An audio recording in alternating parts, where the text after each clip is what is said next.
ሰላም ለእናንተ ይሁን የአባቴ ብሩካን በያላችሁበት ሁሉ የእግዚአብሔር ጸጋና ሰላም ይብዛላችሁ ያልኩ እኔ ወንድማችሁ ፕሮፌት ኃይሉ አልቻየ ከመለኮት ምንጭ ዓለም አቀፍ ቤተክርስቲያን ዛሬ አንድ መልእክት ይዤላችሁ መጥቻለሁ። ይህም በእግዚአብሔር ቤት ስለተሰጠን ሹመት ወይም ደግሞ ኃላፊነት በተመለከተ የእግዚአብሔር ቃል ምን ይላል የሚለውን አብረን እንድናይ ፈልጌ ነው። ለዚሁም መጽሐፍ ቅዱሳችን በሐዋርያ ሥራ ምዕራፍ 20 ከቁጥር 27 እስከ 29 ባለው ክፍል እንዲህ በማለት ይናገረናል። ሐዋርያ ሥራ ምዕራፍ 20 ከቁጥር 27 እስከ 29 ያለውን እስቲ አብረን እናንብበው። የእግዚአብሔርን ምክር ሁሉ ነግሬያቸዋለሁና ምንም አላስቀረሁባችሁም። በገዛ ደሙ የዋጃትን የእግዚአብሔርን ቤተክርስቲያን ትጠብቋት ዘንድ መንፈስ ቅዱስ እናንተን ጳጳሳት አድርጎ ለሾመባት ለመንጋው ሁሉና ለራሳችሁ ተጠንቀቁ። ከሄድሁ በኋላ ለመንጋው የማይራሩ ጨካኞች ተኩላዎች እንዲገቡባችሁ ደቀ መዛሙርቱንም ወደ ኋላቸው ይስቡ ዘንድ ጠማማ ነገርን የሚናገሩ ሰዎች በመካከላችሁ እንዲነሱ እኔ አውቃለሁ ይላል። ታዲያ ወገኖቼ ይህ የእግዚአብሔር ቃል የሚያሳየን ሊነግረን የሚፈልገው አንድ ጥልቅ መልእክት አለው። የእውነት ቤተክርስቲያን እንዲሁ በድንግዝግዝ የምትሄድ አይደለችም። መሪ አልባ አይደለችም። የቤተክርስቲያን ራስ የሆነው ክርስቶስ ኢየሱስ የማይታይ አምላክ ምሳሌ የሆነውን መንፈስ ቅዱስን ሰጥቷል። መንፈስ ቅዱስ ደግሞ ቤተክርስቲያን በምድር ላይ እስካለች ድረስ ሁሉ አገልግሎትን ይሰጣል። ከዚህ የተነሳ አንዱን አስተማሪ፣ አንዱን መጋቢ፣ አንዱን ነቢይ፣ አንዱን ሐዋርያ፣ አንዱን ጳጳስ አድርጎ ሾሟል። እየሾመ ደግሞ ይቀጥላል። ቤተክርስቲያን ከምድር እስክትነጠቅ ድረስ ይሄ አገልግሎት ያስፈልጋል። ይሄ መንፈስ ቅዱስ በቤተክርስቲያን ከሌለና የመንፈስ ቅዱስ ሹመት ለሰዎች ካልተሰጣቸው ሰዎች በየዘመናቱ ተተክተው ቤተክርስቲያንን የሚያገለግሉበትን ኃላፊነትንና ጸጋን ካልተካፈሉ የእውነት ቤተክርስቲያን የሞተች የወደቀች ነች። ስለዚህ እግዚአብሔር ቤተክርስቲያንን ደህንነቷን ለመጠበቅ ያስቀመጠው መንፈስ ቅዱስን ነው። አምላክ መንፈስ ቅዱስ ልባቸውን የከፈቱ ለእግዚአብሔር ቤት የሚቀኑ ጤናማ እይታና ሕሊና ያላቸውን ሰዎች ለዓላማው እየለየ እየሾመ በሚያስፈልገው ቦታ እያስቀመጠ ቤተክርስቲያን ውስጥ ያለውን ሕዝቡን ደህንነቱን፣ ጤናውን፣ በረከቱን፣ ሰላሙን እያስጠበቀ የክርስቶስን መልክ እንዲመስሉ እየሰራ የክርስቶስን መልክ ወደ መምሰል እያሳደገ ይቀጥላል ማለት ነው። በዚህ ወቅት አበቃ፣ በዚህ ወቅት ጀመረ፣ አሁን ከዚህ በኋላ እንዲህ የለም፣ ከዚህ በኋላ እንዲህ አለ የሚባል ነገር የለም።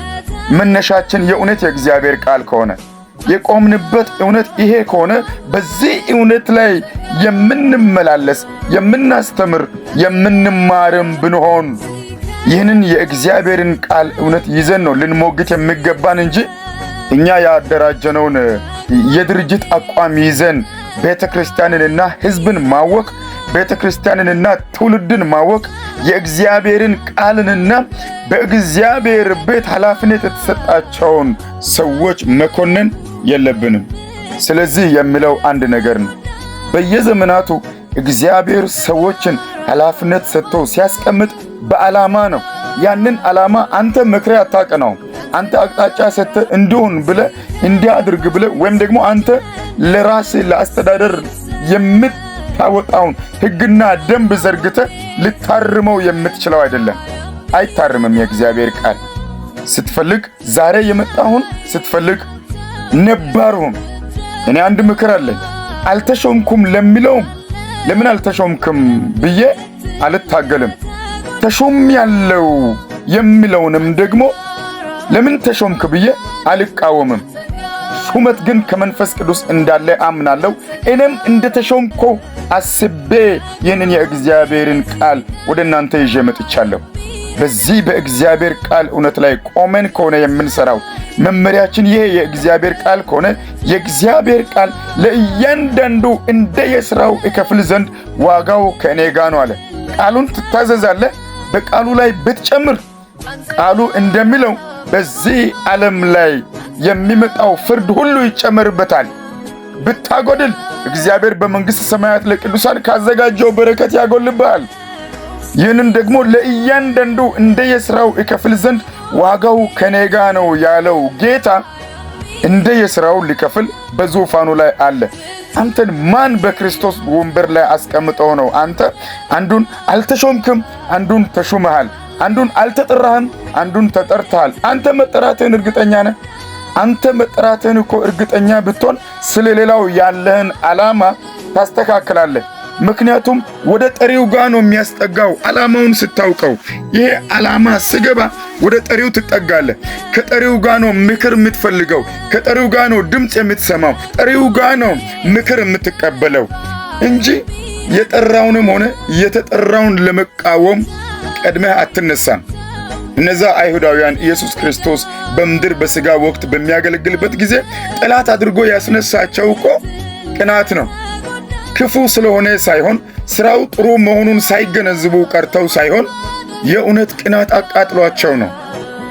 ዛሬ በእንዲህ አይነት መልኩ ከመመላለስ ወጥተን በእንዲህ አይነት ተቃውሞ ወጥተን በሥጋ ያለንን አቋምና ሐሳብ ጤናማ ያልሆነ እይታችንን ጥለን ወደ እግዚአብሔር ቃል ለመመለስ ሚዛናችን ይኸው የእግዚአብሔር ቃል ነው። ታዲያ ይህንን የእግዚአብሔርን ቃል ጥለን በምን እንቁም? በየትኛው አቅጣጫ እውነትን እናሳይ? የእውነት በእግዚአብሔር ቃል እውነት ላይ ቆመን ለመሞገት የምትፈልጉ ካላችሁ የእግዚአብሔር ቃል እኮ ለሁላችንም በቂ ነው። ከዛ ባሻገር ግን በደረሳችሁበት፣ ባወቃችሁበት፣ ባደጋችሁበት በዚያው ልክ ተመላለሱ የሚል የእግዚአብሔር ቃል ምክር እኮ ተሰጥቶናል። ይህንን ይዘን የእግዚአብሔርን ሐሳብ ልናራምድ ያላወቅነውን ደግሞ ለማወቅ ወደ መንፈሱ መጠጋት፣ ከመንፈሱ ምክርን መቀበል። መንፈስ ቅዱስን ደግሞ ማድመጥ የማንችል ሰዎች እግዚአብሔር በመንፈሱ ሾሞ በቤተ ክርስቲያን ያስቀመጣቸው አሉ። ከእግራቸው ስር ተቀምጠን መማርም አንድ ነገር ነው እና የእውነት ሌላ ቁመና ኖሮኝ ሳይሆን አሁን ያለውን ፍትጊያ በቤተ ክርስቲያን ውስጥ ጠላት ያስነሳው ዓላማው ምንድነው ብዬ ዝም ብዬ ሳየው አንዱን በአንዱ ላይ በማናቆር በማይመለከት በማይስጨነቅ ነገር ላይ እየተናቆርን የእግዚአብሔርን የመንግስቱን ሥራ እንዲረሳ ወንጌል እንዳይራመድ ለመግታት ጅን የተጠቀመበት መንገድ ነው ብዬ ስለማስብ እንድናስተውል ከሚል ተነስቼ ነው። ይህንን ድምፅ የምትሰሙ በዕድሜ የምትበልጡኝ ልትኖሩ ትችላላችሁ። ከእኔ በዕድሜ የምታንሱኝ መሪ ሆናችሁ በቤተ ክርስቲያን ላይ የምታገለግሉም ልትሆኑ ትችላላችሁ። እንዲሁም ደግሞ ተገልጋዮች ሐዋርያትንን ነቢያትንን የምትሉም ልትሆኑ ትችላላችሁ። እንዲሁም ደግሞ አስተማሪ ነኝ፣ ከዚህ ያለፈ ሌላ አስተምሮ የለም፣ ለቤተ ክርስቲያን አልተሰጠም፣ ያኔ አብቅቷል የምትሉም ወደ ቃሉ እንመለስና በቃሉ እውነት ላይ ቆመን አብረን እንምከር። ወንጌል በእኛ ፍትጊያ ምክንያት ሊቆም አይገባም። ትውልድ በእኛ ፍትጊያ ምክንያት ድንግዝግዙ ሊወጣ ግራ ሊጋባ አይገባም። ነባር ነኝ ብለህ ወንጌል የሚቀበርበትን እየሰራ ከሆነ መክሊትህ ወዴት ነው ያለው? ዘመንን ሙሉ የለፋህበትን ሽልማት ከማን ልትቀበል ነው? ጌታ እኮ ይመጣል አንድ ቀን ሽልማትን ሊሰጥ። በሱ ፊት እኮ ምላሽ ትሰጣለህ። ስለዚህ ሐዋርያ ነኝ፣ ነቢይ ነኝ የሚለውም ይቀጥል፣ በተሰጠው ጸጋ ያገልግል። ድካም አለ? አዎ፣ በምናያቸው ነገሮች መካከል በርካታ ድካሞች አሉ። የኔ ወንድም ቅዱስ ጳውሎስ ትልቅ ጸጋ እግዚአብሔር በውስጡ ገልጦ አሕዛብን በወንጌል ለመድረስ ዋጋ የከፈለው ሰውዬ ድካም አለበት፣ ብዙ ድካም። የተገለጠ በመጽሐፍ ቅዱስም ያለ ያልተገለጠ ደግሞ በስውር ያለፈበት ብዙ ድካም አለበት። አባታችን ሐዋርያው ቅዱስ ጴጥሮስ ድካም አለበት። ድካም ሳይኖረው የተፈጠረ የለም። አብርሃምም ድካም አለበት። ድካም ሳይኖረው የተፈጠረ የለም። ሰዎች ነን። ነገር ግን በደካሞች መካከል ብርቱ የሆነው እርሱ ብቃቱን እየገለጠ ሰራባቸው፣ ይሰራብናልም። ስለዚህ እኔ አዋቂ ነኝ፣ እኔ ብርቱ ነኝ፣ እኔ ነባር ነኝ፣ እኔ የዛሬ ነኝ ከሚለው ፖለቲካ ወጥተን ለወንጌል እውነት ቆመን ወንጌልን ብናስፋፋ ብንሰራ ከንትርክ ወጥተን ወቅታዊ የሆነውን የእግዚአብሔርን ድምፅ ለመስማት ጆሮአችንን ብናቀና መልካም እላለሁ። እግዚአብሔር አምላክ ዘመናችሁን ይባርክ። በሚቀጥለው መልእክት እስክንገናኝ ድረስ የእግዚአብሔር ጸጋና ሰላም ይብዛላችሁ። ተባረኩልኝ።